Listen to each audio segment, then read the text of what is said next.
अस्सलाम वालेकुम दोस्तों, उस्ताद सरदार इमरान खान साहब उस्ताद अब्दुल्ला साहब की छत पे ब्रीडर कबूतरों को शौक करते हुए।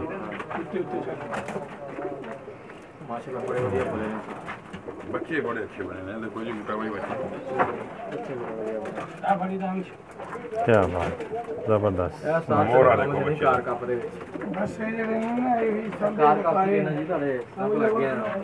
ज़बरदस्त, क्या बात है। हाथी पड़ के देखो, बड़ा मुलायम है, क्या बात है, माशाल्लाह। फड़े बहुत ज़बरदस्त ये हूं तो ही माशाल्लाह देख ला कैसे बना वैलस वैलस कैसे ये इन्होंने माँ बाप नहीं है, देखो कबूतर बटेरा। अच्छा, गोल्डन मादी है माशाल्लाह। इन्हां बच्चों का माँ बाप है नहीं। इस कबूतर का शौक करो सर बटेरे दा, देखो लाजवाब लाजवाब, हो गया तेरा काम के नहीं की कोई मगर नाम ना ले इंडी आ गई ज़बरदस्त। ਇਹਦੇ ਛੋਕਰਾ ਹੈ ਨਾ ਫਿਰ हां ऐही मादी ਇਹੀ ਮਾਦੀ ਸੀ ਕਾਲੇ ਦੇ ਨਾਲ